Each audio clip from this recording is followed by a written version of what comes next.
की मेट्रो 9च्या पहिल्या टप्प्याचं आपण उद्घाटन केलेलं आहे। 2018 साली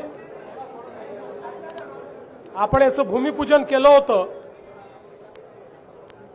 आणि त्यानंतर मुंबई आणि मीरा भाईंदर यांना जोडणारी मेट्रो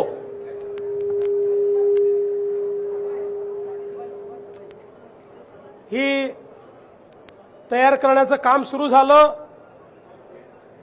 मागच्या काळात शिंदे साहेबांनी आणि मी याचा ट्रायल रन देखील बघितला होता आणि आज प्रत्यक्ष